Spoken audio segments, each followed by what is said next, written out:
नमः सिद्धेभ्यः।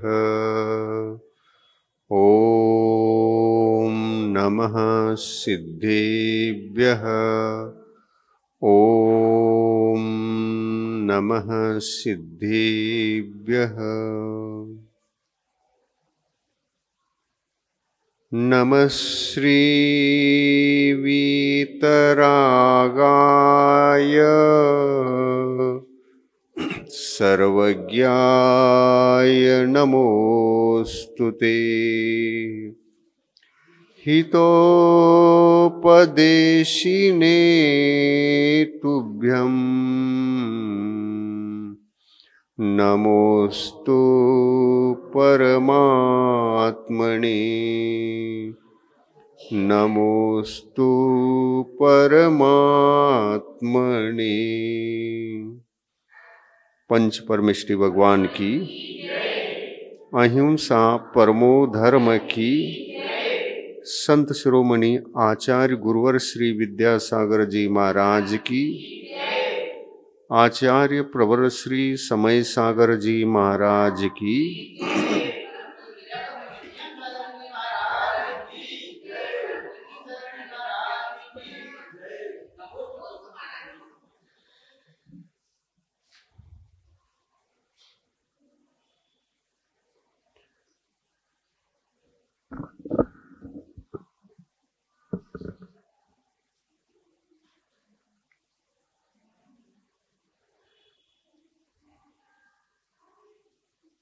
संसारी प्राणी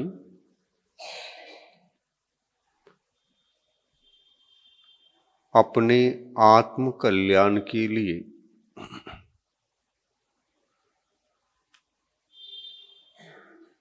जब अंतरंग में कल्याण के मार्ग को जानने पहचानने हेतु अपने आप को तैयार कर लेता है,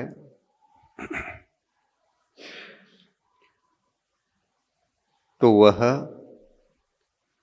सर्वप्रथम आयतनों की शरण में जाकर चर्चा करता है। वह चर्चा उनकी भूमिका के रूप में लाभदायी सिद्ध होकर वहीं से कल्याण की सीढ़ियों को चढ़ना प्रारंभ कर देता है। आत्मा का कल्याण रत्नत्रय स्वरूप धर्म में है।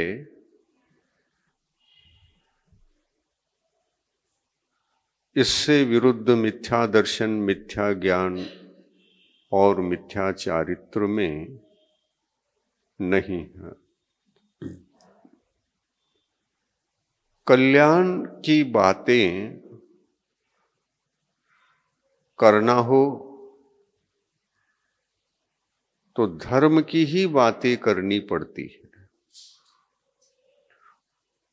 मिथ्या दर्शन, मिथ्या ज्ञान, मिथ्या चारित्र की बातों से आत्म कल्याण का मार्ग न तो कभी प्रशस्त हुआ है और न ही हो सकता है।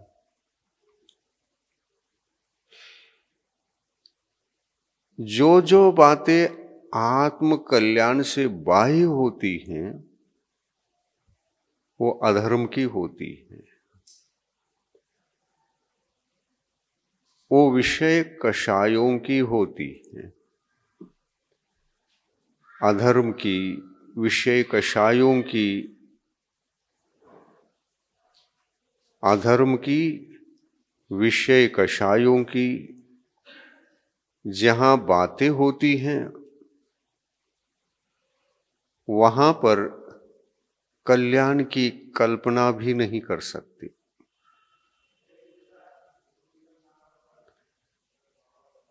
कल्याण की कल्पना तो धर्म की चर्चा से हो सकती है, लेकिन विषयकशाही चर्चा में आ रही हो तो आत्मा का कल्याण कैसे होगा। एक दिगंबर मुनि महाराज हैं, वे रात दिन केवल धर्म की चर्चा, धर्म ज्ञान में वृद्धि अभिवृद्धि करने में सारे दिन को नहीं, सारी रात में भी उसके पीछे वे लगे रहते हैं। चिंतन में वही, चर्या में वही, अनुभव में वही, वाणी में वही, सब में वही वही वही वही होने से यह छद्मस्त आत्मा उसी से संस्कारित होता चला जाता है। सपने में भी वही, जागृत अवस्था में भी वही वही वही वही होने से संसारी प्राणी संसार के विषय कषायों को भूलकर अधर्म के संस्कारों से परे होकर धर्म से संस्कारित होना प्रारंभ कर देता है। और इसके लिए हमें मुख्य रूप से, बाह्य रूप से देव शास्त्र और गुरु का अवलंबन परम अनिवार्य होता है। जो भगवान से बचना चाहते हैं, गुरुओं से बचना चाहते हैं, धर्म की चर्चा से बचना चाहते हैं, उन संसारी प्राणियों का कल्याण न कभी हुआ है और न ही होगा। इसलिए कल्याण के पथ को प्रशस्त करने के लिए हम लोगों को मोक्ष मार्ग में चलने वाले आयतन देव शास्त्र गुरु, इनके चरण शरण में सदा रहना चाहिए और उठते बैठते चलते फिरते दिखे, स्वप्न में भी दिखे तो देव शास्त्र गुरु दिखे, मन में विचार आए तो उनकी देशना मन में आए, उनकी वाणी बार बार मन को झकझोरते रहे। यदि यह प्रवृत्ति किसी जीवात्मा की होती है तो वह कर्म भूमि में जन्मा जीव बड़ा भाग्यशाली माना जाता है। वैसे तो विषय कषायों में उलझे हुए सारे के सारे जीवों को हम लोग आंखों से ही देख रहे हैं। वो कोई दुर्लभ नहीं है, कदम कदम पर जीव मिल रहे हैं। बाह्य जगत में संसार शरीर भोगों में उलझी हुई संसारी प्राणी ये अधर्म से संस्कारित होकर मिथ्या दर्शन, मिथ्या ज्ञान और मिथ्या चारित्र से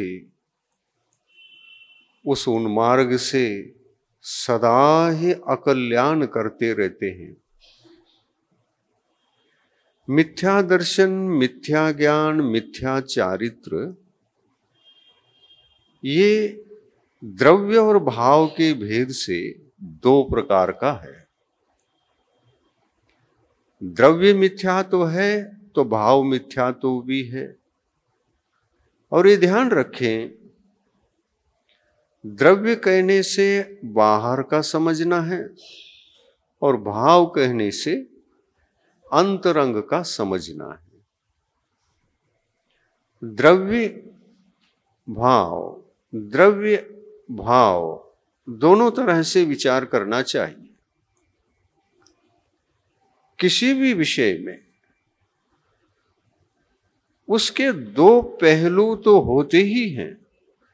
एक पॉजिटिव हुआ करता है तो एक नेगेटिव हुआ करता है।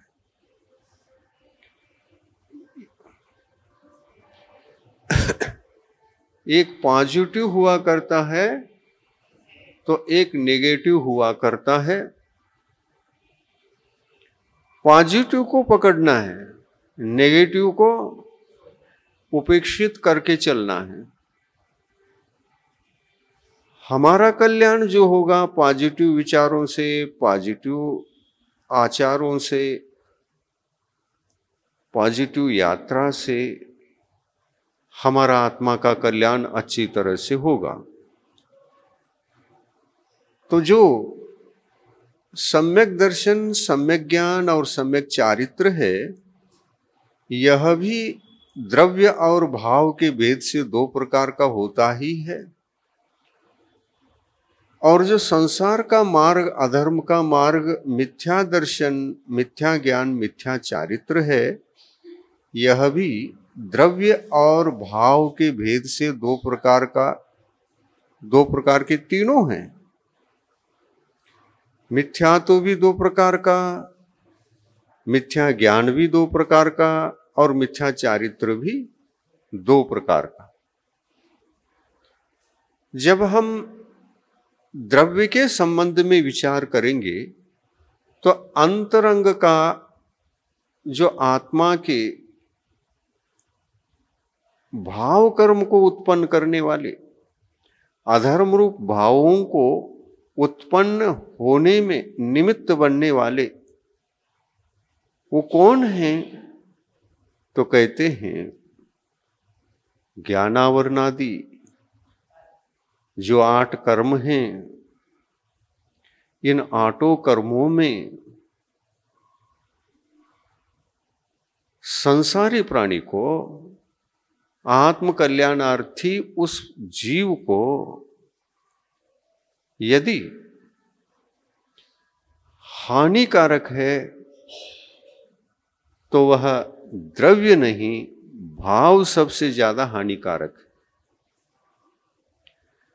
और जहां भाव मिथ्या हो तो भाव मिथ्या तो 5 प्रकार का होता है।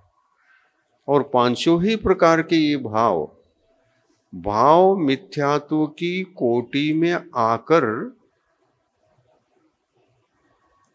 आत्मा में मोहनी कर्म, ज्ञानावरणी कर्म इत्यादि के आश्रव और बंध क्षेत्र में ये सदा क्रियाशील रहते हैं। भाव ही तो रहते हैं। और यदि भाव है तो द्रव्य को अपनाता ही अपनाता है। द्रव्य क्या है? द्रव्य मिथ्यात्व क्या है? तो द्रव्य मिथ्या तो एक अंतरंग में भी होता है और एक बहिरंग में भी। जो कर्म का उदय है मिथ्या तो कर्म का उदय, जो कषाय रूप भाव है वो अनंतानुबंधी कषाय रूप भाव। ये क्या हमारे लिए ये कर्म है, लेकिन इन कर्मों के उदय में हमारे लिए कोई धर्म का लाभ होता है? नहीं होता। ये कर्म अचेतन है, हालांकि इनको भी कथनचित चेतन माना है और जीव को चेतन माना है, तो उसको भी कथनचित चेतना चेतन दोनों प्रकार से चर्चा की है। कैसे? जीवामूर्त है, जीव चेतन है, उपयोग उसका लक्षण है, फिर मूर्त कैसी? तो कहते हैं कर्मों के, जड़ पुद्गल कर्मों के संपर्क में आया हुआ जीव अपने आत्म प्रदेशों के प्रत्येक प्रदेश में उन पुद्गल द्रव्यों को घोल के रखा है, आश्रय और बंध के माध्यम से घोल घोल करके रखा है। और वे कर्म आत्मा के साथ आत्मा के प्रदेशों से संश्लेष संबंध को प्राप्त हुए कर्म कहलाते हैं। संबंध 4 प्रकार का होता है। एक अविनाभाव संबंध, और एक तादात्म्य संबंध, और एक संश्लेष संबंध, और एक है संयोग संबंध। इसको अच्छी तरह से समझें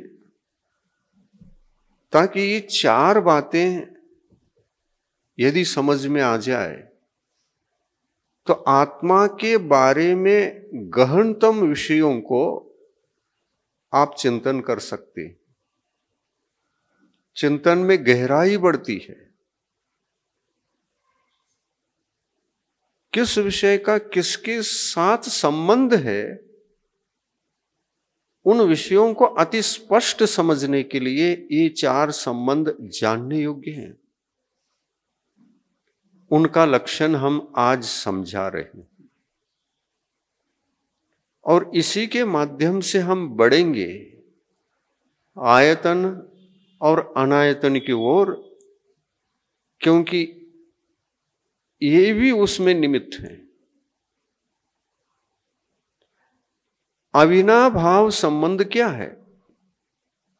पहले नंबर का अविनाभाव, दूसरे नंबर का तादात्म्य संबंध, तीसरा नंबर संश्लेष संबंध और चौथे नंबर में संयोग संबंध। अविनाभाव संबंध किसको कहें? जो जीव के साथ जुड़े भाव हैं वो यदि जीव के ही हैं तो अविनाभाव है, और जीव के नहीं हैं लेकिन भावात्मक हैं, ऐसे वो जीव के तो होते नहीं और अनादि शांत का संबंध उनका हुआ करता है। अनादिकाल से थे, वैभाविक रूप थे और अभी तक चले आ रहे हैं, किंतु इनका अंत हो सकता है। हम उनको नाश करना चाहे, इनका अभाव हो सकता है, लेकिन थे कब से? अनादि से थे। जीवात्मा के संबंध में ये प्रश्न करो कि यह संसार रूप भावों को कब से धारण कर रहा है, वैवाहिक भावों को कब से धारण कर रहा है। इस प्रश्न का उत्तर यही है, इस जीवात्मा के साथ वैभाविक परिणति अनादि काल से है। भावों की अपेक्षा से वैभाविक परिणति, वैभाविक भाव, और ये जो वैभाविक भाव उत्पन्न होते हैं वो बिना कर्म के क्या हो सकते हैं? कर्म से ही होंगे। पुण्य और पाप ये दोनों कर्म उसमें निमित्त हैं। पुण्य के उदय में पुण्य भाव और पाप के उदय में पाप भाव। आत्मा के भाव ढलते रहते हैं, कभी पापमय, कभी पुण्यमय, कभी पापमय, कभी पुण्यमय, पापमय भाव ढलने के लिए, पापमय रूपांतरित होने के लिए निमित्त अशुभ चाहिए। अशुभ निमित्त मिल गया। कौन सा अशुभ निमित्त? पंचेंद्रिय विषयों की चर्चा प्रारंभ हो गई। इसको क्या कहोगे? शुभ निमित्त है कि अशुभ निमित्त? अशुभ निमित्त। आत्मा की बात करो तो शुभ निमित्त। आत्मा के भीतर जो स्वभाव परिणति है उसकी चर्चा करो, शुभ निमित्त। आत्मा के अंदर जो भाव शुभ होते हैं वो शुभ भाव ऐसा मत समझना कि पुण्य के उदय में ही होते हैं। कुछ पुरुषार्थ के दौरान भी इस जीव को शुभ भाव हुआ करते हैं। पुण्य के उदय में यदि पुण्य के प्रभाव से वह परिणत है तो शुभ भाव होंगे, लेकिन जरूरी नहीं है कि पुण्य के उदय में शुभ भाव ही जीव करता है। पुण्य कर्म का उदय चल रहा है और पुण्य के फल के बारे में विचार करना शुरू कर दिया तो पुण्य का फल क्या है? देखिए आप, पुण्य का फल तो भौतिक सुखों की उपलब्धि, भौतिक सुख सुविधाओं की उपलब्धि। और यदि चित्त को पुण्य के फल में अपन ले जाकर चिंतन करना प्रारंभ कर दिया तो आत्मा के भाव किस रूप में परिणत होंगे? अशुभ होंगे, अशुभ होंगे। पुण्य का उदय है, पुण्य का उदय है या उदय ना भी हो चलेगा। पाप का उदय हो और पाप के उदय के काल में हम अपनी स्वतंत्र भावनाओं से, स्वतंत्र विचारधारा से पाप कर्म के उदय में क्या हम धर्म की चर्चा नहीं कर सकते? इसमें स्वतंत्रता है, लेकिन पुरुषार्थ कम पड़ जाए तो जहां के तहां हो जाते हैं भाव। एक इंद्रिय अवस्था में, द्विइंद्रिय अवस्था में आत्मा क्या है, धर्म क्या है, किस प्रकार अपने भावों को व्यवस्थित रखना चाहिए, राग द्वेष से मुक्त करके रखना चाहिए, ये ज्ञान एक इंद्रिय, द्विइंद्रिय, तीन इंद्रिय, चतुरेंद्रिय, संगी पंचेंद्रिय और असंगी पंचेंद्रिय सबको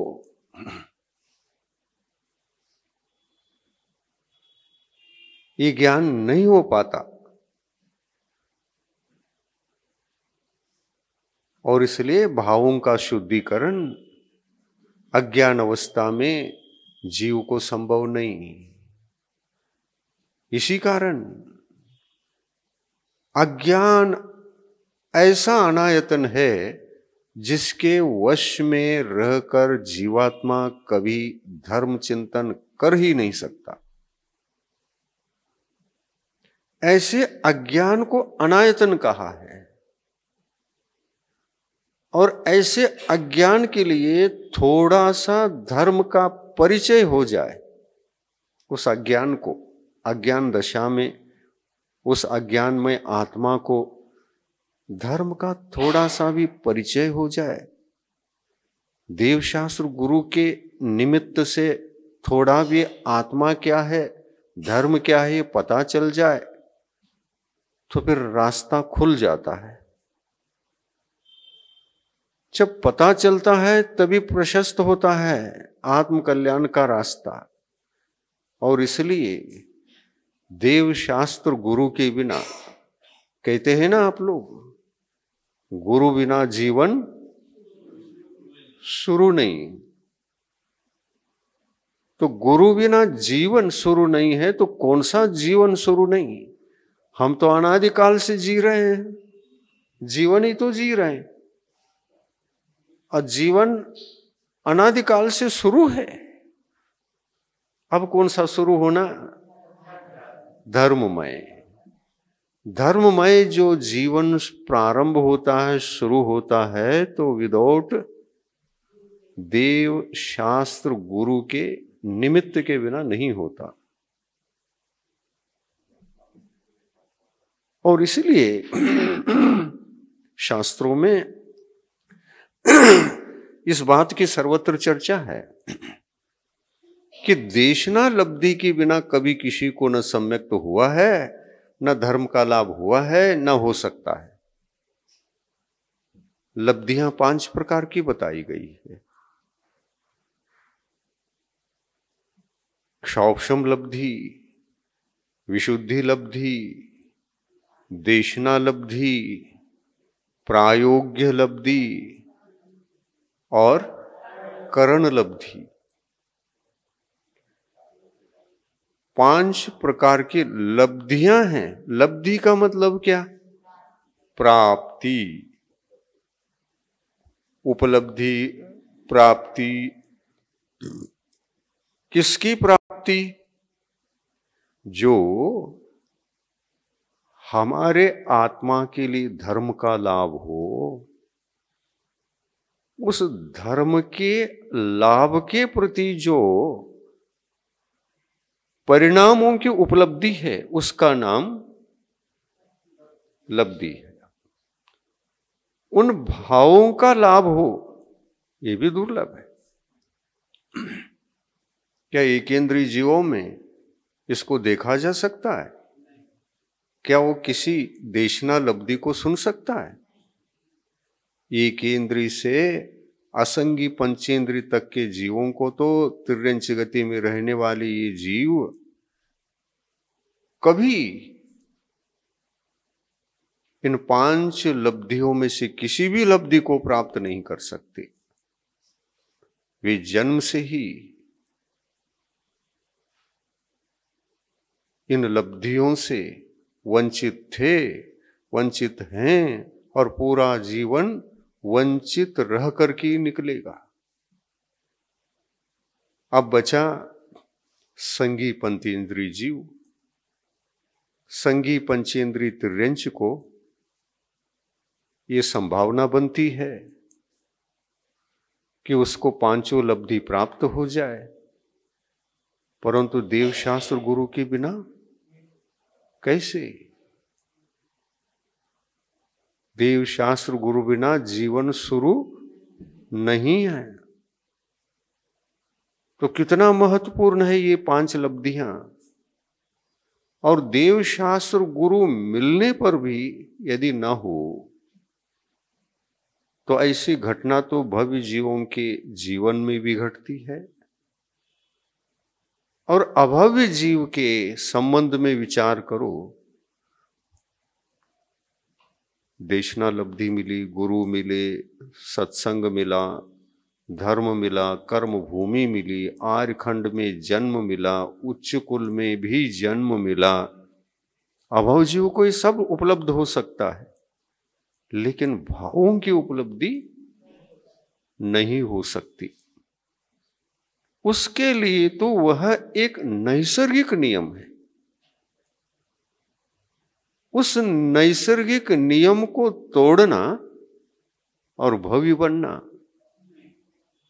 न तो उसके लिए संभव है, और न ही कोई गुरु उपदेश उस पर लागू हो सकता है, और न ही भगवान की वाणी भी सुन ले वो, तो भी अपने नैसर्गिक अभव्यत्व के स्वभाव को डाइवर्ट करके भव्य आत्मा नहीं बन सकता। आप ये सोचें, ऐसे अभव्य जीव न कभी एक भी मोक्ष गया है, और भविष्य में उनमें से एकाध मोक्ष जाएगा। ये सतत संसार में ही भ्रमण करते रहेंगे। मनुष्य बनेंगे, बन सकते हैं, नरक भी जा सकते हैं अभव जीव, देवगति का भ्रमण भी हो सकता है। तिर्यंच गति में तो सभी जाते हैं, ये भी जाएगा। अभव्य जीव 3 लोक में कहीं भी जन्म ले सकता है। निगोद भी जाएगा, द्विइंद्रिय बनेगा, 3 इंद्रिय बनेगा, चतुरिंद्रिय बनेगा। भ्रमण के लिए जितनी योनियां हैं, जहां वह जा सकता है वहां तक जा सकता है। लेकिन एक ध्यान रखें, अभवी जीव जन्म तो लेता है, लेकिन कुछ जगह वो जन्म नहीं ले सका है। कुछ जगह एक गति में उसका गमन ही नहीं हो सका है अनादिकाल से। कहां नहीं गया होगा बताइए?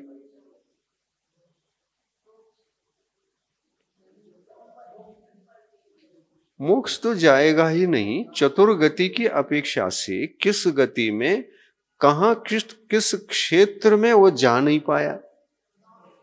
ये केंद्रीय पर्याय में रहकर गया होगा, लेकिन देव बनकर उस देव योनि से जन्म लेकर वह उन स्थानों में नहीं गया जो 9 ग्रैविक के ऊपर के विमान हैं। वहां भी तो जन्म स्थान है ना।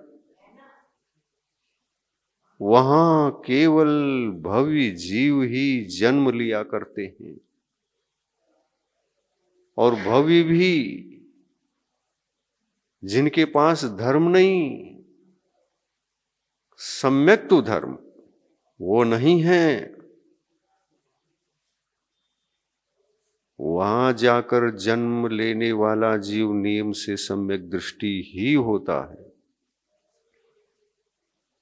लेकिन ऐसा सभी सम्यक दृष्टि जीव भी नहीं जाते। जिन्होंने उत्तम सहनन पा लिया है, और उसमें भी कौन सा सहनन चाहिए नहीं चाहिए इसका भी नियम है। 9 अनुदिश, 5 अनुत्तर विमान, इनमें जन्म लेने के लिए एक तो सहनन भी चाहिए, भव्यत्व तो चाहिए ही चाहिए, सहनन चाहिए, भव्यत्व चाहिए, और सम्यक्त्व भी चाहिए उस योनियों में जन्म लेने के लिए। और क्या चाहिए?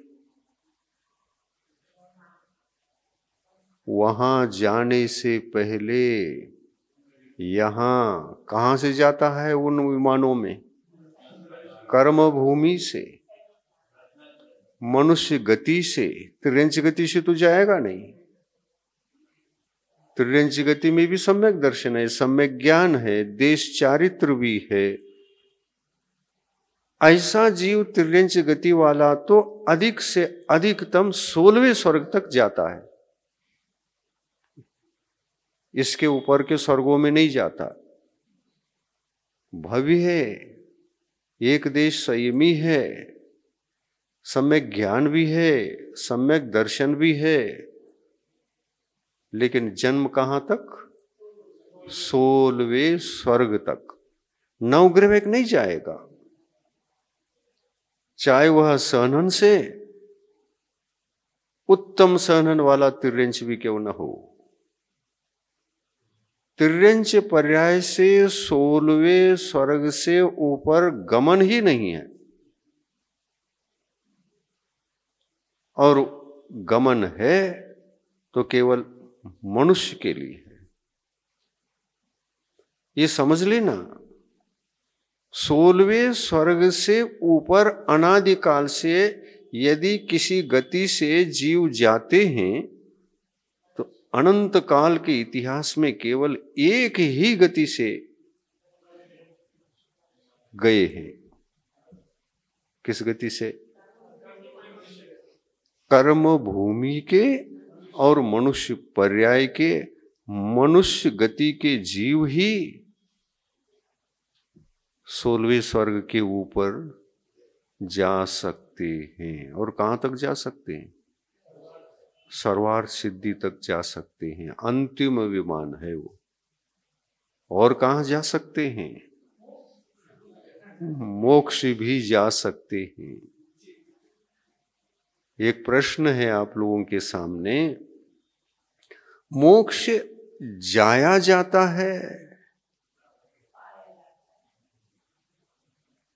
या मोक्ष को प्राप्त करने के लिए अंदर आया जाता है? कहीं बाहर जाया जाता है या आत्मा के भीतर आया जाता है? तो मोक्ष की प्राप्ति आत्मा के द्वारा आत्मा को आत्मा में प्राप्त होता है या बाहर कहीं घूम करके मोक्ष को ढूंढ करके आए वहां जाना है? हाँ, वहां जाना है और वहां जाने के लिए जाने की परिकल्पना की वहां मोक्ष है। कई लोगों को ये विचार आता है सर्वार्थ सिद्धि तो अंतिम विमान है, वहां तो देवगति में जन्म लेने वाले मनुष्य ही जाते हैं, लेकिन मोक्ष कहां है ये पूछो तो सिद्धालय में। बताओ, और सिद्धालय में यदि मोक्ष है तो जैसे स्वर्ग में जीवात्मा जाकर जन्म लेता है, मोक्ष में जन्म लेना पड़ेगा।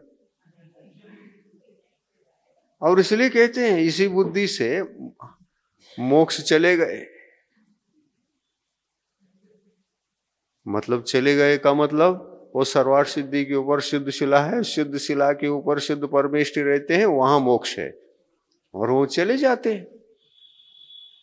मोक्ष वहां जाने के बाद प्राप्त होता है क्या?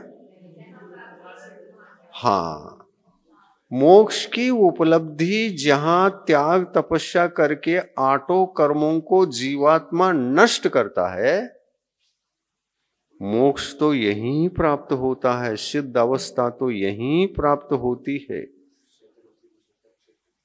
और रहने के लिए मुक्त होने के बाद आत्मा यहां मोक्ष प्राप्त किया, प्राप्त करने के बाद कहां जाता है?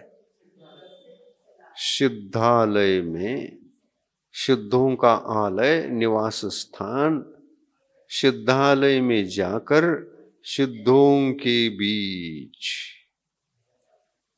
विराजमान होता है। मध्यलोक से वह सिद्धालय 7 राजीव प्रमाण ऊपर है।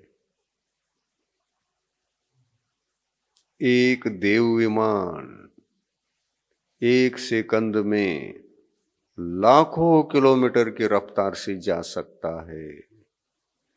और सिद्धालय में वो कोई विमान चले जाए मध्यलोक से, कितना समय लगेगा? हाँ, 7 राजू है, 1 सेकंड में लाखों किलोमीटर के रफ्तार से जा रहा। कहां? सिद्धों के पास। कितने साल लगेंगे?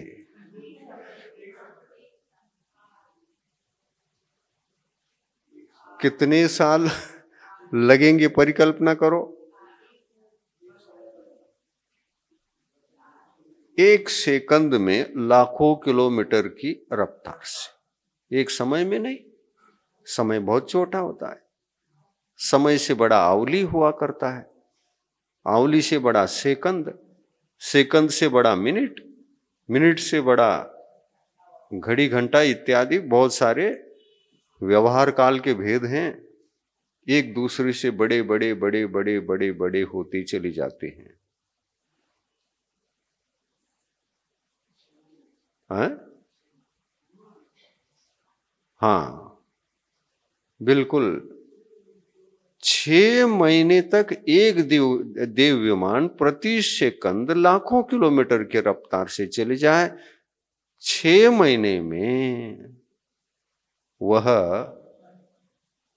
एक राजू प्रमाण को तय करता है। एक राजू प्रमाण दूरी को तय कर पाता है,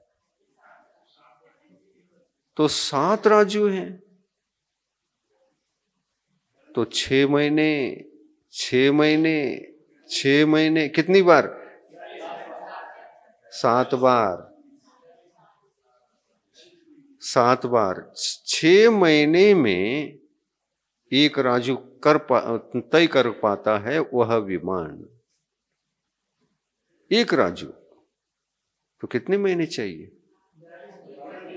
हाँ, कैसे?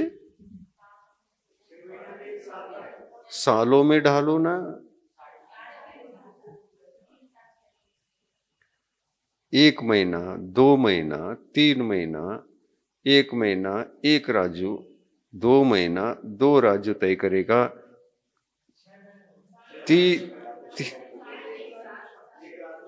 7 राजू है।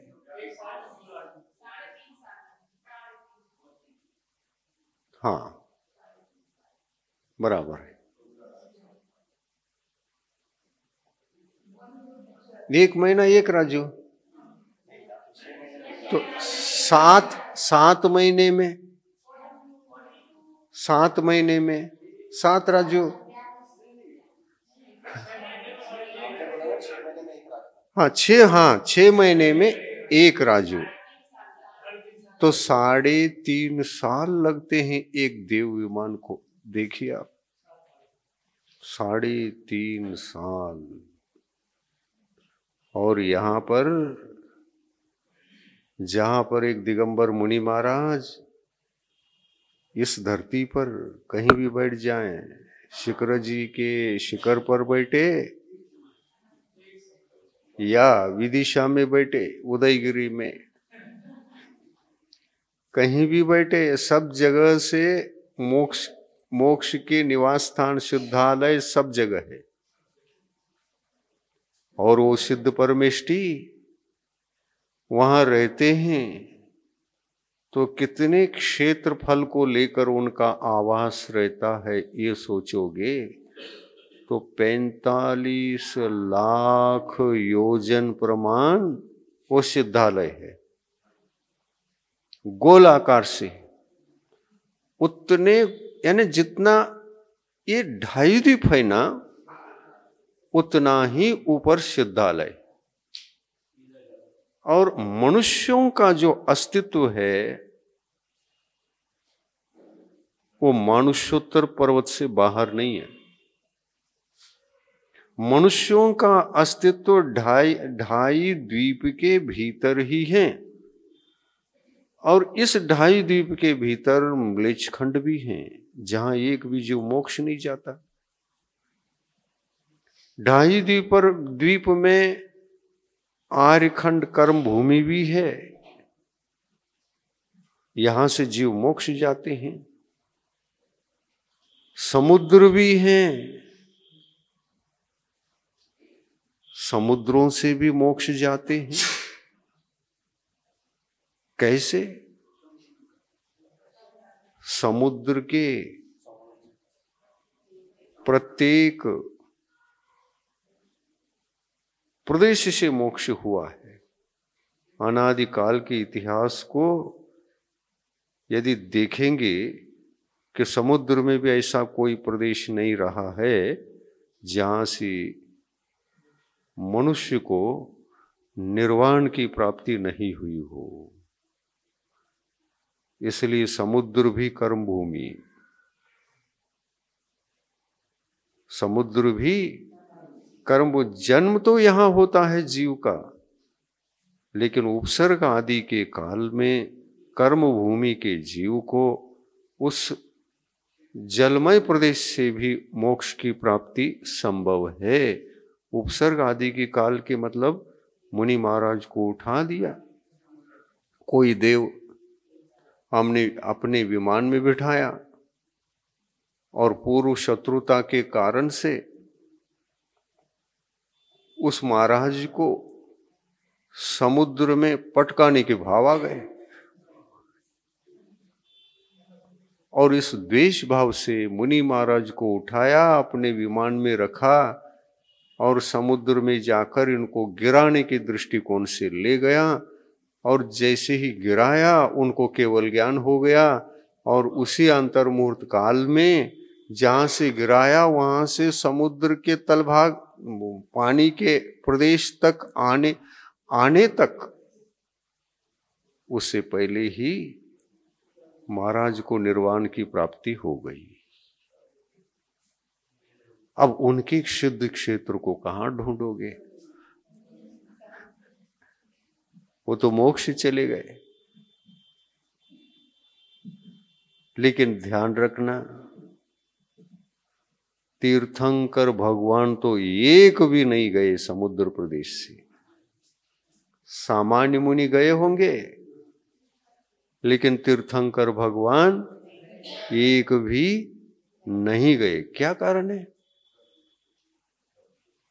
तीर्थंकर भगवान का इतना खूब सारा पुण्य रहता है, तीव्र पुण्य कर्म के उदय में उनको उपसर्ग करने वाला भी हार जाता है।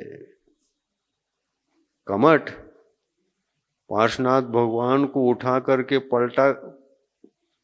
पलटा सकता था ना, कहीं भी ले जा सकता था ना, समुद्र आदि में ले जाकर पटका दो। कमठ की शक्ति नहीं चली। 7 दिन तक लगातार उपसर्ग होता रहा,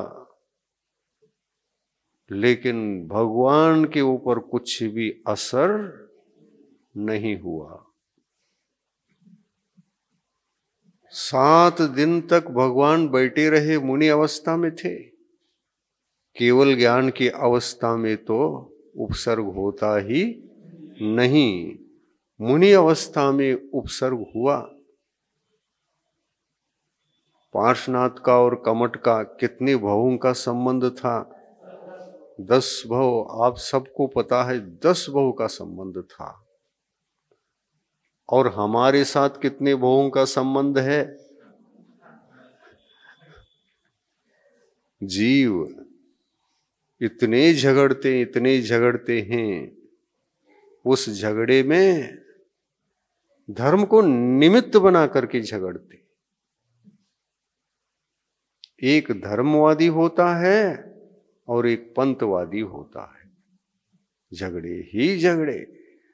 उनका मंदिर अलग, इनका मंदिर अलग। ज्यादा कुछ बातें हो गई तो हाथ पांव टूट भी सकते हैं, टूटते भी हैं। और फिर तो जिंदगी भर उनके साथ कोई व्यवहार नहीं करता, उनके साथ बोलता नहीं। ऐसे जैनी हैं, पागल जैनी। ऐसे भी जैनी है, पागल जैनी। राग द्वेष को जीतने का नाम जैन धर्म है। वसुधैव कुटुंबकम। इस धरती पर रहने वाले एकेंद्री से लेकर के संगी पंचेंद्री तक के सारे जीव, चतुर्गति के जीव मेरे कुटुंबी हैं। मैं किसके साथ झगड़ूं? मैं किसके साथ राग द्वेष करूं? क्यों करूं? किस लिए करूं? सभी कुटुंबी हैं, अपने हैं, हम उनके हैं। किसके साथ लड़ाई करूं? लेकिन अज्ञानी अपने ही परिवार के, अपने समाज के बीच में रहने वाले साथियों से ही झगड़ता है। नेमिनाथ भगवान का काल था, कौरव पांडव लड़े। कौरव पांडव लड़ते रहे, परस्पर में कितनी शत्रुता थी। ऐसे राग द्वेषमय इन्हीं भावों से, और ये भाव किसकी देन, किस कर्म की देन? मोहनी कर्म।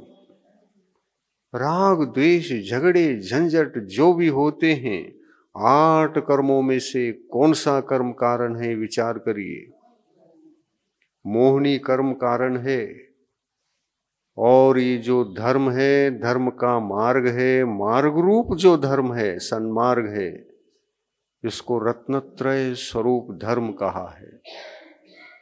ये रत्नत्रय स्वरूप धर्म है, और इस धर्म का नाशक अन्य कोई कर्म नहीं है, केवल मोहनी कर्म है जो हमको धर्म से वंचित रखने का कार्य करता है। और इसीलिए तीर्थंकर भगवान कहते हैं, तुम अन्य कर्मों के बारे में चिंतन न भी करो तो चलेगा, अन्य कर्मों के संबंध में जरा भी उधर मुड़ करके भी नहीं देखो तो चलेगा, लेकिन ज्यादा अध्ययन करो, रिसर्च करो, ज्यादा विचार करो, और जो भीतरी आत्मा के समस्त अनंत गुणों को जो दोष के रूप में रूपांतरित करके जीव का अकल्याण करता रहता है, पापी बनाता रहता है, भव भ्रमण के लिए 84 लाख योनियों की यात्रा के लिए जो कारण बनता है, वह कर्म है मोहनी कर्म। इसके 2 पहलू हैं, 2 प्रकार हैं मोहनी कर्म के। एक दर्शन मोहनी है जो सम्यक तो धर्म को घात करने की शक्ति रखता है, और एक चारित्र मोहनी है जो चारित्र अर्थात संयम धर्म, चारित्र धर्म को घातता है। ये 2 ही घात को प्राप्त हो गए, और है 2 ही मुख्य रूप से। और यदि आत्मा के भीतर सम्यक्त्व का घात हुआ तो क्या ज्ञान, वो भी तो धर्म है ना, सम्यक ज्ञान वो भी धर्म है। क्या वह सम्यक ज्ञान धर्म बचेगा?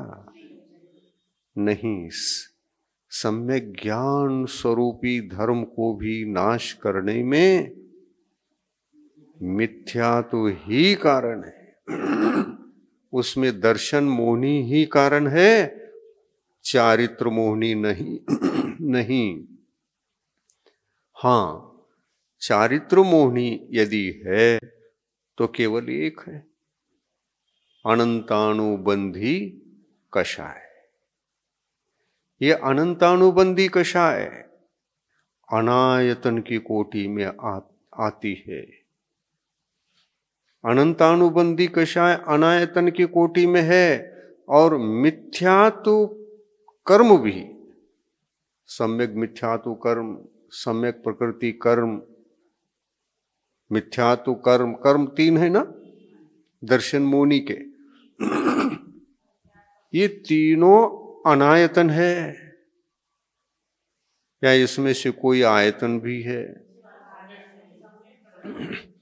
सम्यक प्रकृति आप कह सकते हैं, वह हमारे लिए आयतन है, लेकिन कथनचित घटित करना। बाकी शेष 2 प्रकृतियों को कथनचित मत लगाना।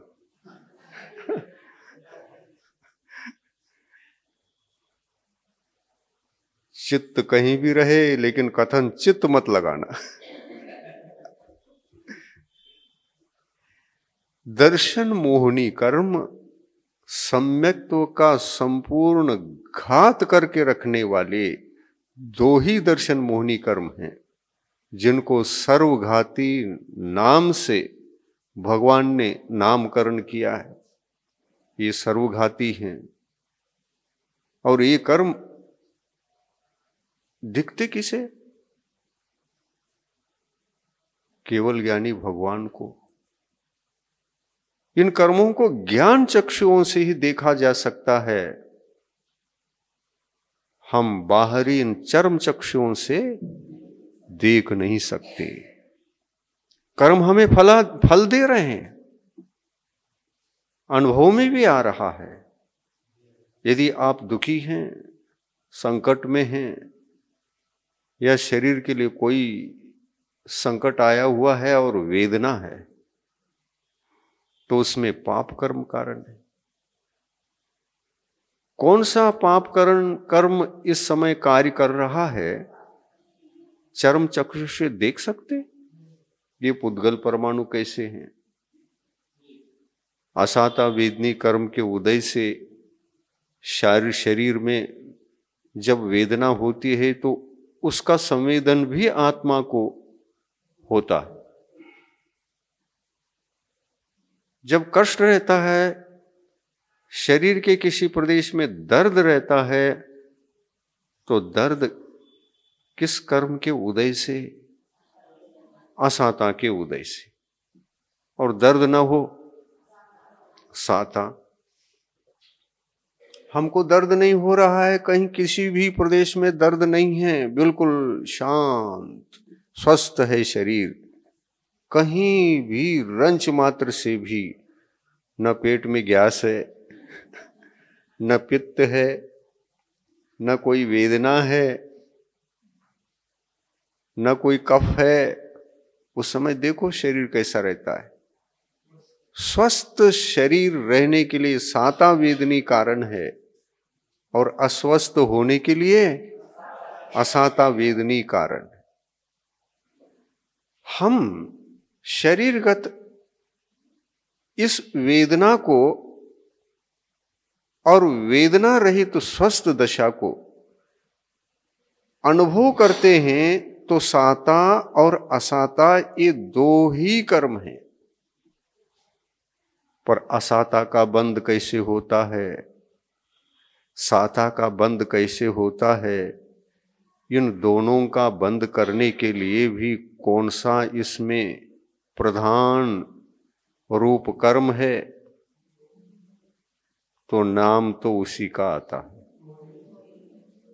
चाहे आयु कर्म का बंध हो रहा हो, चाहे नाम कर्म का बंध हो रहा हो, चाहे दर्शनावरण कर्म का बंध हो रहा हो, अंतराय कर्म का बंध हो रहा हो, गोत्र कर्म का बंध हो रहा हो, और वेदनी कर्म का भी बंध क्यों न हो रहा हो, इन सातों कर्मों के बंध में एक ही कर्म कारण है, वो है मोहनी कर्म। और मोहनी कर्म में भी जो दो भेद हैं, एक दर्शन मोहनी और एक चारित्र मोहनी। क्या दर्शन मोहनी कर्म के वजह से सातों कर्मों का बंध होगा? दर्शन मोहनी कर्म के उदय में उसके निमित्त से, उसके वजह से क्या सातों कर्मों का बंध होगा? हाँ, आपको 8वें अध्याय का सूत्र याद होगा, तत्वार सूत्र पाठ करते हैं, वहां पर उमा स्वामी आचार्य देव ने एक सूत्र की रचना की। कोई भी कर्म हो, कोई भी, चाहे वो मोहनी भी क्यों न हो और शेष 7 कर्म भी क्यों न हो, सभी कर्मों के बंध में रागादि भाव ही कारण है। मिथ्यात्व भाव कारण नहीं है। मिथ्यात्व भाव कारण नहीं है, क्योंकि मिथ्यात्व भाव का अर्थ होता है जीवात्मा के परिणाम नेगेटिव होना। नेगेटिव यानी उल्टा, पॉजिटिव नहीं, नेगेटिव होना। नेगेटिव यानी उल्टा, भाव भी उल्टे होते। हाँ, क्यों नहीं, शीर्षासन लगवा देते हैं जीव को। भाव भी उल्टे हुआ करते हैं। उल्टे भाव का मतलब जो अन्य कर्मों के या उसी कर्म के बंध में कारणीभूत हो, आश्रव में, बंध में कारण हो, ऐसे भाव उल्टे भाव है। और ऐसे उल्टे भाव के निमित्त से जब कर्मों का बंध होता है तो उसमें मिथ्यात्व का नाम ही नहीं है। क्यों? मिथ्यात्व के उदय से अतत्व श्रद्धा होती है, बस इतना ही। मिथ्यात्व के उदय से रागादि भाव उत्पन्न नहीं होते। मिथ्यात्व के उदय से परिणाम उल्टे होते हैं, ये जरूर है। लेकिन क्या उन उल्टे परिणामों को, नेगेटिव परिणामों को, क्या राग द्वेष के कोटि में रखेंगे? और ये जैन धर्म का सिद्धांत है, जब भी आश्रव और बंध होता है, देखिए आश्रव और बंध के लिए राग और द्वेष ही चाहिए। और राग द्वेष जो भाव होते हैं वो चारित्र मोहिनी के उदय की देन है। क्रोध, मान, माया और लोभ, इन चार कषायों में से दो कषाय द्वेष भावों को जगाने वाली कषाय और दो कषाय राग भाव को जगाने वाली कषाय। रत्तो बंधदिकम्मम, जीव जब तक रागी नहीं होता तब तक कर्म का बंध नहीं करता। जीव राग में परिणामों को धारण कर लेता है तो इसमें रागादि भावों, राग की उत्पत्ति जो होती है वो माया कषाय से और लोभ कषाय से। क्योंकि माया भी राग रूप है और लोभ भी राग रूप है, और मान द्वेष रूप है, क्रोध द्वेष रूप है। मान को धक्का लगा तो जीव चिंतित होता है, अरे तो हमारे लिए सम्मानजनक वचन नहीं हुआ, अरे मुझे तो ये व्यवहार ठीक नहीं रहा, निर्विकल्प नहीं रह सकता। मान कषय का विजयी सदा निर्विकल्प रहता है।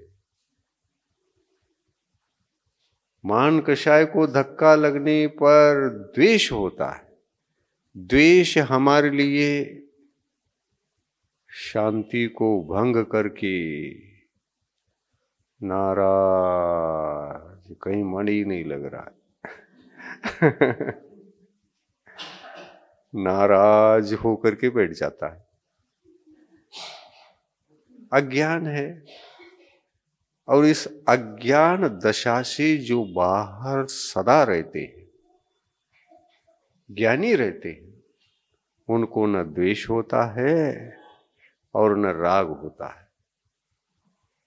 कोई कुछ भी कहे, कितना भी मान अपमान सम्मान कुछ भी करे, सम्मान में राग नहीं और अपमान में द्वेष नहीं। ऐसा जीवन जीना चाहिए। बातों बातों में सहनशीलता भंग होकर दूसरे के वचन कभी बुरे लगते हैं, कभी अच्छे लगते हैं, कभी बुरे और कभी अच्छे। ये कब तक अच्छे बुरे का अनुभव करते रहोगे? थोड़ा सा सहनशील हो जाएं तो ये क्रोध द्वेष नहीं जगा सकता, ये मान द्वेष भाव को जगा नहीं सकता। थोड़ा सा सरलपन को, सरलपने के भावों को जगा करके सरल रहने का पुरुषार्थ की जाए तो माया कषाय हमको टेढ़ा बेड़ा नहीं बना सकता। सरलता धर्म है। मानापमान में समता बुद्धि मार्दव धर्म है। और प्रतिकूल वचन को सुनकर हम एकदम ही उबल जाते हैं। सहनशीलता का भाव, थोड़ा सा सहनशील होकर आत्म स्वरूप का चिंतन कर ले तो हमको क्रोध उत्पन्न ही नहीं हो सकता। कैसा रहता है ज्ञानी जीव, त्यागी जीव? वह क्रोध की उत्पत्ति में निमित्त भूत वचनों को सुनकर अपने भावों को नहीं बिगाड़ता, समता में रहता है। महाराज, इसी समता को धारण करना चाहते, उसका क्या उपाय है? समता बुद्धि को जगाकर उसको स्थायी रखने के लिए कुछ उपाय है क्या? कोई मंत्र है क्या? कुछ ऐसा हमारे लिए भी जादू कर दो कि आप जैसे हम भी रह सके।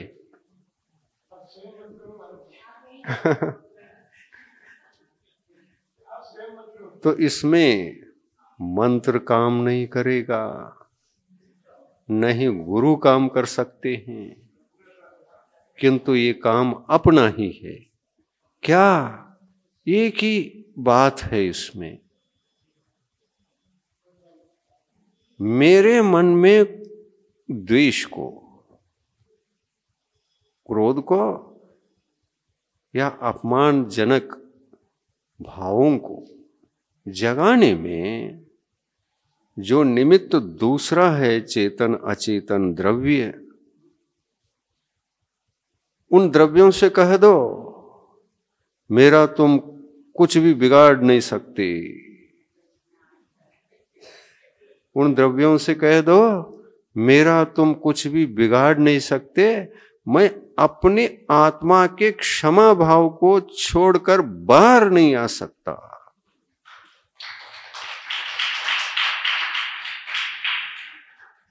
मुझे बाहर आना भी नहीं, तुम 1000 कोशिश करो, मैं आत्मा हूं, मेरा स्वभाव, मेरे आत्मा का सद्गुण, मैं गुणवान हूं, गुणमय हूं। मैं अपने क्षमा गुण को त्याग कर बाहर नहीं आऊंगा, क्रोध रूप परिणत नहीं होऊंगा। ऐसा यदि संकल्प ले ले तो ये संकल्प शक्ति, ये संकल्प शक्ति ऐसी शक्ति है, इस संकल्प शक्ति को जगाए बिना कोई भी समता में जाकर निवास नहीं कर सकता। समता की सिद्धि, समता की सिद्धि, सब सहनशील करना ये समता है। सहनशील होकर के सब सहन करना ये समता है। ये कैसे आती है? संकल्प शक्ति से। ऐसा एक बार संकल्प ले लो, ऐसा संकल्प लेकर दीक्षित हो जाओ, इसकी दीक्षा ले लो, इसकी दीक्षा लो। दीक्षा ये कहलाती है, तुम घर छोड़े संघ में चले गए, पीछे कमांड ले लिया तो वो दीक्षा नहीं। दीक्षा का अर्थ होता है, दीक्षा का अर्थ होता है 4 कषायों से मुक्त जिस दिन हुए हैं संकल्प लेकर, वो आत्मा की सही दीक्षा है, वो भाव दीक्षा है। और द्रव्य दीक्षा तो ये है कि हम बाह्य सारे चेतन अचेतन पदार्थों को त्याग करके गुरु के पास आए। गुरु के माध्यम से संकल्प ले लिया, मुझे अब किसी भी द्रव्य के प्रति, न चेतन द्रव्य न अचेतन द्रव्य, किसी परिग्रह के प्रति मेरा मोह भाव नहीं है, इनको मैं छोड़ देता हूं। संकल्प लेते कि नहीं लेते? और ऐसे द्रव्यों का त्याग करने के बाद क्या द्रव्य पुनः याद आते हैं? क्या उनको पुनः इधर ले लिया और भूल करके अब घर चले गए और पुनः परिग्रह धारण करके जीने लगे? इतना आसान है। आप उपवास भी करते हैं, उपवास में भी संकल्प शक्ति जगा करके तो संकल्प लेते हैं, मैं चतुर्विध आहार को कल तक त्याग देता हूं। चतुर्विध आहार को त्याग देता हूं कहकर घर चले गए। सबको भोजन भी कराना है, तुम्हारे बिना तो वहां पर परोसने वाला भी कोई नहीं, बनाने वाला भी कोई नहीं। भोजन को आप बनाते भी हैं, घर के बाल बच्चों को, बड़ों को, सबको जिनको भोजन करना है परोसते भी हैं। लेकिन बनाते समय, परोसते समय भोजन के हर पदार्थ को आप देख रहे हैं, उपवास का भंग होता है क्या? हाँ, इच्छा भी होती है क्या? कितने दृढ़ हैं आप उसमें? न इच्छा होती है, न भूल चूक से खाते हैं। कितना बड़ा संकल्प है आपका। ऐसा ही संकल्प एक बार ले लो, मैं क्रोध नहीं करूंगा, क्रोध का भोजन बिल्कुल नहीं करूंगा। क्रोध भोजन है क्रोध भोजन है, और उस भोजन को समझ करके इस भोजन को भी मैं नहीं करूंगा। और फिर इस भोजन को बरोसने वाले आ जाते हैं, एक वचन में बोलते हैं, कार्य भोजन करेगा कि नहीं? गुस्से में पूछ रहा है और इतना अशुभ वचन, कानों में तो कठोर, जैसे ठोक दिया कील को ही ठोक दिया। ऐसे वचनों के माध्यम से यदि कोई आपको भोजन जबरदस्ती परोस रहा है, वचनों को, द्वेषमय वचनों को, आपसे द्वेष है, द्वेष में अपने वचनों को भी भेज रहा है और कुछ आंखें भी लाल कर रहा है। इसका उपास करो ना आप। क्रोध एक भोजन है और मेरा त्याग है, तुम आंखें लाल करो या कानों में अपने वचनों के माध्यम से कील भी ठोक लो। आज मेरा उपवास है आज मेरा उपवास है, मैं कभी अपने मन में, आत्मा में, आपके ऊपर, किसी के भी ऊपर क्रोध भाव को नहीं जगाऊंगा। ये मेरा संकल्प है। कितने समय दिन के लिए? बस कल 10 बजे तक। तो ऐसा संकल्प शक्ति को जगाकर थोड़ा थोड़ा अभ्यास करोगे तो सहनशीलता बढ़ेगी। सहनशीलता को झेलने का अगर कोई उपाय है, एक ही उपाय है, संकल्प शक्ति से इन कषाय भावों को त्याग करो। और कषाय भावों को त्याग करना ये भाव प्रत्याख्यान कहलाता है। कौन सा प्रत्याख्यान? भाव प्रत्याख्यान। कषाय भावों का प्रत्याख्यान करो। और अपन ने तो कर लिया है, हमने तो ऐसा कर लिया है, कोई भी प्रसंग आ जाए मेरा उपवास है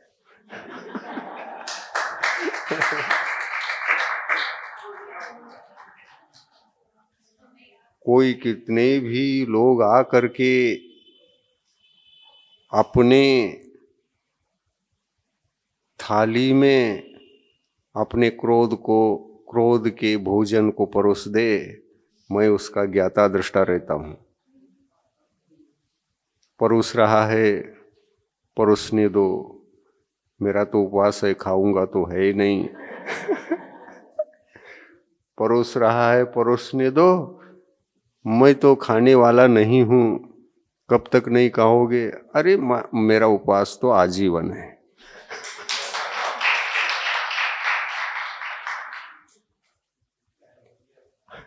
मेरा उपवास आजीवन है, और जिन्होंने उपवास ही आजीवन कर लिया हो, उनको कभी कैसा भी चित्त आकर्षक भोजन परोस करके क्या क्रोध रूपी भोजन को करा सकोगे?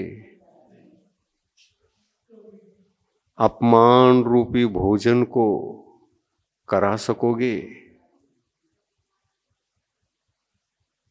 वक्र स्वभाव रूप भोजन को, उस चटनी को परोसकर वक्र बना सकोगे?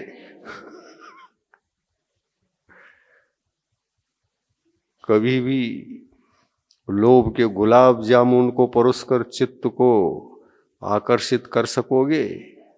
नहीं। उनका संकल्प है। संकल्प शक्ति के कारण से ही हमारी आत्मा में सारे सद्गुणों का उदय होता है। समता की सिद्धि भी इसी शक्ति के कारण, इसी की देन है। मैंने ढूंढ निकाला इस सूत्र को। कौन सा सूत्र? उपवास। मुझे उपवास करना है। कब तक? हमारे भगवान कुंद भगवान ने कहा है, तुम आजीवन उपवास लेते हो तो छठा सप्तम गुणस्थान, नहीं तो कुछ महीने का, कुछ दिन का, कुछ वर्षों का संकल्प लेते हो तो ये नियम प्रत्याख्यान महाव्रतों का कारण नहीं हो सकता। यम प्रत्याख्यान चाहिए। किसी भी परिस्थिति में कैसी भी संकट आ जाए, उसको ज्ञाता दृष्टा भाव से, शांत भाव से, वीतराग भाव से, जो अपनी थाली में आया है, भाग्य का उदय समझकर उसको जानना और देखना। क्रोध को परोसा है वो भोजन है, मान को परोस दिया है वो भी भोजन है, माया को परोस दिया है वो भी भोजन है। हाँ, भोजन का मतलब भोजन का अंग कई प्रकार के, चटनी भी होती है, हाँ, चटनी भी होती है। कुछ पदार्थ ऐसे होते हैं, हाँ हाँ, चारों प्रकार का भोजन होता है वहां, उनको कुछ भी नाम रखो चलेगा। लेकिन इस भोजन को परोसने के बाद आप बहुत जल्दी खाते हैं।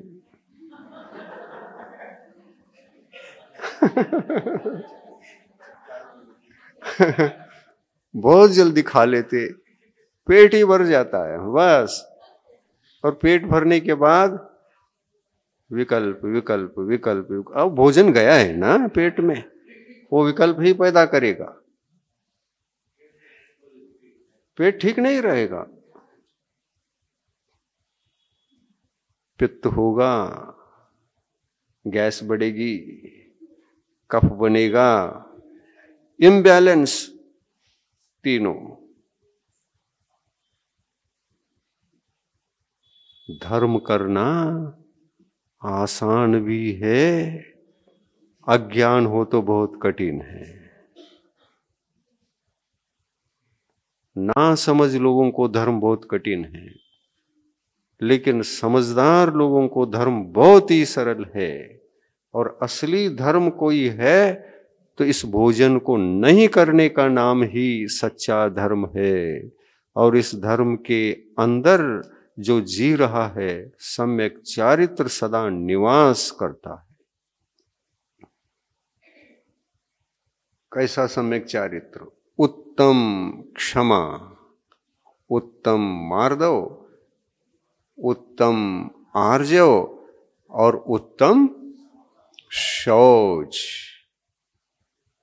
आत्मा पवित्र, झग झग झग झग। भोजन नहीं करोगे तो आश्रव और बंद भी नहीं। संकल्प है। सुबह भगवान के पास गए, अष्टमी चतुर्दशी का संकल्प ले आए, आज एकासन है या तो उपवास है, जैसी शक्ति अनुसार आप कर रहे हैं कर। संकल्प लेकर के घर लौटते हैं। घर लौटने के बाद सबको परोस भी रहे हैं आप, जिम्मेदारी आपकी है, आपके बिना तो कोई नहीं है। आप परोसते हैं लेकिन खाने के भाव जरा भी नहीं होते। ये देखो भाव प्रत्याख्यान का ये कैसा चमत्कार है। प्रत्याख्यान ही हमको दीक्षित करता है। प्रत्याख्यान न हो तो दीक्षित हुए सभी भाव नष्ट होते हैं। एक तरीका बता दी, उस तरीका को सुना, लेकिन थोड़ा थोड़ा प्रयोग भी कर लो। आप आजीवन पर्यंत भोजन नहीं कर सकते, उपवास निभेगा नहीं, ये कहते हैं तो कम से कम 1 घंटे का तो उपवास कर लो। मैं 1 घंटे तक, हाँ 1 घंटे तक किसी के द्वारा परोसा हुआ भोजन नहीं करूंगा, ऐसा करो। और वैसा करके अगर आप बैठ गए तो उसी समय सामायिक भी कर लो, बहुत अच्छा सामायिक होगा। और उस समय में न राग है न द्वेष, राग भी नहीं और द्वेष भी नहीं है, तो कर्मों का आश्रय और बंध कैसे होगा? नहीं होगा। राग द्वेष के बिना कर्म बंद होते ही नहीं है, ये जिनेंद्र भगवान कहते हैं। तो संकल्प थोड़ा थोड़ा लियो ना। ये संकल्प ही दीक्षा कहलाती है। ये संकल्प करोगे, राग भी नहीं करूंगा, द्वेष भी नहीं करूंगा, चारित्र धर्म सुरक्षित रहेगा। देखिए, उत्तम क्षमा, मार्दव, आर्जव, शौच के बाद क्या आता है? सत्य आता है। सत्यात्मा कौन? जिनके पास 4 कषाय नहीं, वो सत्य आत्मा है। सत्य आत्मा का मतलब अपने स्वभाव में जीने वाला, अधर्म रहित, चारित्र रहित आत्मा असत्य, अधर्म आत्मा है, वही असंयम है। असंयम को सत्य कहेंगे कि असत्य कहेंगे? ये 4 धर्म हैं, इन चारों धर्मों को 4 कषाय नष्ट करते हैं। अगर ये कषाय हमारे कंट्रोल में आ गए उपवास करने के कारण, कौन सा उपवास? हाँ, इनमें परिणत होना, मैं नहीं होऊंगा, ये उपवास, ये संकल्प, ये भाव प्रत्याख्यान कहलाता है। कषाय भाव, उसका प्रत्याख्यान, उसका उपवास। और अतत्व श्रद्धान, ये मिथ्यात्व है, इसको भाव प्रत्याख्यान किए बिना तो चारित्र धर्म को जगा ही नहीं सकते। वो धर्म के कोटि में भी नहीं आएंगे। कितना भी शांत रहो, कितना भी आप कंट्रोल रहो, रागादि भावों को मत करो, लेकिन मिथ्या तो भावों का त्याग नहीं किया है तो कषाय भावों को त्याग करना असंभव, असंभव, असंभव, कर ही नहीं सकते। क्योंकि सम्यक्त्व के बिना क्या सम्यक चारित्र की उत्पत्ति संभव है? तो इससे ये पता चलता है कि चारित्र धर्म को जगाने के लिए पहले सम्यक तो धर्म चाहिए, और सम्यक तो धर्म की उत्पत्ति के लिए मिथ्यात्व के उदय में मिथ्यात्व जनित जो मिथ्या भाव होते हैं, उन मिथ्या भावों का त्याग का संकल्प करना चाहिए। और लक्षण समझकर भगवान ने कहा कि मिथ्यात्व प्रकृति के उदय में मिथ्या भाव होते हैं। तो कैसे होते हैं? अज्ञान मिथ्यात्व, संशय मिथ्यात्व, विनय मिथ्यात्व, एकांत मिथ्यात्व, और कौन सा बच गया?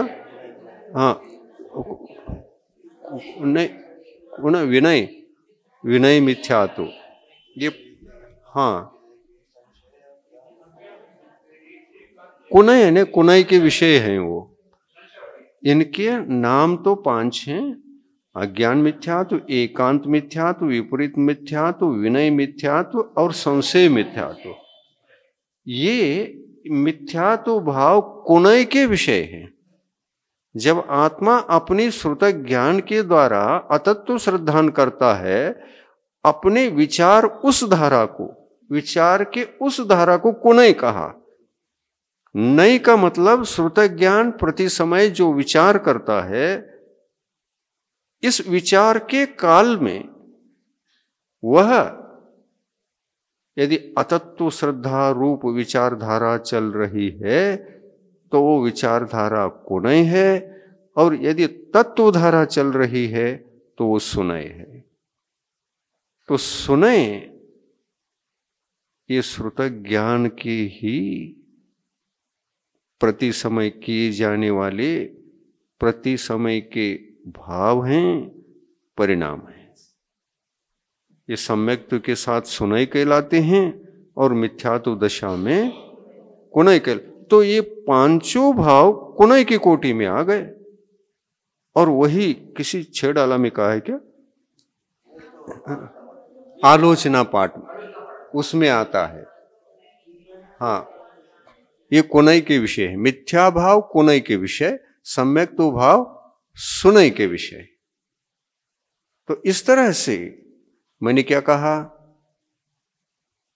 मोक्ष की प्राप्ति, मोक्ष मार्ग की प्राप्ति आप चाहते हैं तो मिथ्यात्व के ये 5 प्रकार के जो भाव है ना, मिथ्यात्व प्रकृति के उदय से ही ये भाव उत्पन्न होते हैं।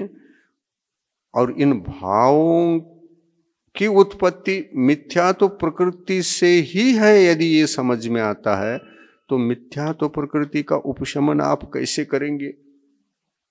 तो भाव प्रत्याख्यान पूर्वक इन मिथ्यात्व भावों को 5 को संकल्प कर लो। मैं कभी भी तत्व के विषय में संशय नहीं करूंगा। एक भाव का त्याग, प्रत्याख्यान। मैं कभी भी तत्व के चर्चा में, चिंतन में एकांती नहीं बनूंगा, क्योंकि सम्यक्त्व गुण अनेकांतवादी होता है और मिथ्यात्व गुण एकांतवादी होता है। व्यवहार को छोड़ दिया, निश्चय को पकड़ लिया।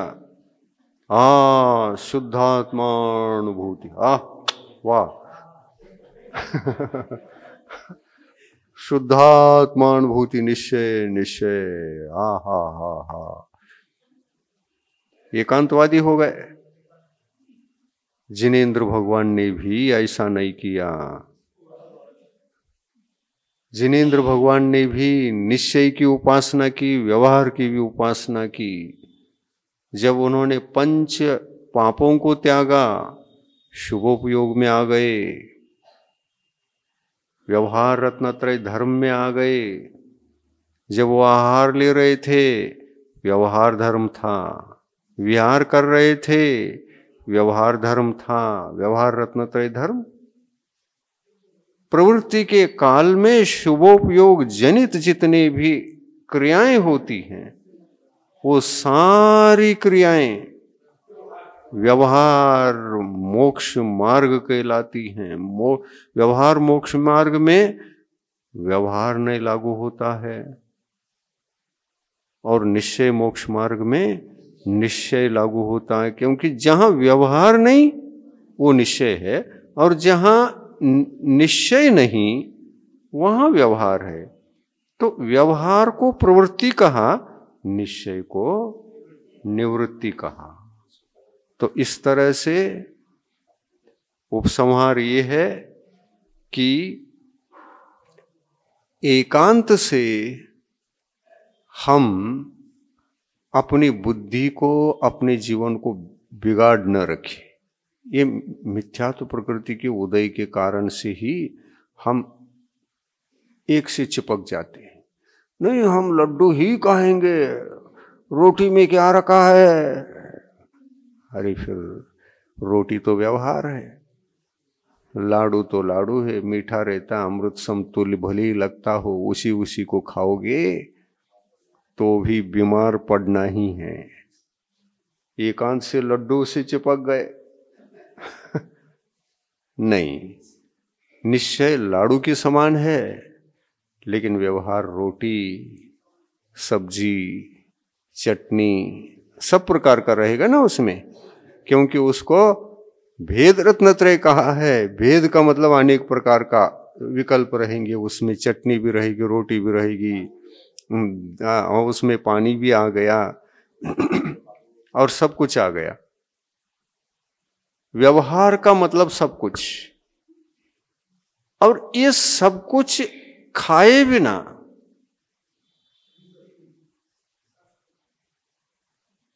इसको सब कुछ खाए बिना लाडू खाने को मिलता नहीं है।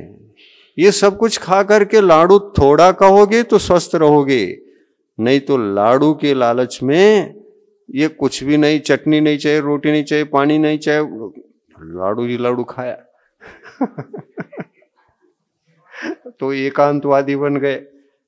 तो ऐसा जैन धर्म में, जैन कुल में जन्म लेकर एकांतवादी बनना अपनी ही आत्मा का घात है, अपनी ही आत्मा के धर्म का विघात है।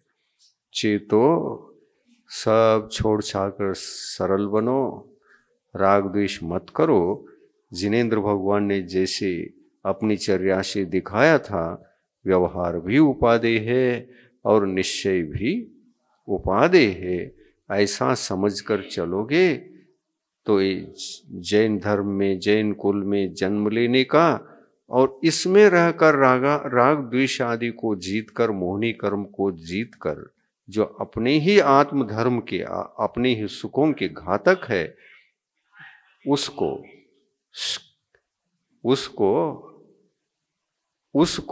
मोहनी कर्म को समझकर, मोहनी कर्म को जीत करके, जीत हासिल करके जीवोगे तो आत्मा का उद्धार ही उद्धार है। कहाँ पंथवाद, कहाँ ये झगड़े, और कहाँ जैन धर्म। धर्म के विषय को लेकर के झगड़ते हैं, महान मूर्ख दशा है, अज्ञान दशा है। पंथ में झगड़े होते हैं, लेकिन धर्म में समता, सुख, आनंद, ज्ञान, धर्म, सम्यक धर्म, सम्यक तो धर्म, सम्यक ज्ञान धर्म, सम्यक चारित्र धर्म का लाभ मिलता है। इसलिए धर्म को अच्छी तरह से समझकर, उसको अनेकांत पद्धति है इसमें ऐसा समझकर अनेकांत स्वरूप धर्म को स्वीकार करो, एकांत को छोड़ो, कल्याण होगा। और ऐसा कल्याण होकर भगवान के पास पहुंचो। अनादिकाल से उनके पास हम नहीं गए, और वहां नहीं जाना चाहते हैं तो यहाँ आओ, हम व्यवहार भी सिखा देंगे और निश्चय भी सिखा करके कल्याण के मार्ग पर लगा देंगे। जिनवानी। प्रभु देव तुम्हारे पवित्र मुख से निसृत जो शीतल वाणी, जग जन मन के मल को धोती, अतः कहाती जिन वाणी। जयवंतो माँ जग में तब तक जब तक सूरज चांद रहे, शीश नवाते कर्म हरो माँ, अब तक हम विषयांध रहे, अब हम ना विषयांध रहे। द्वादशांग जिनवाणी माता की जय।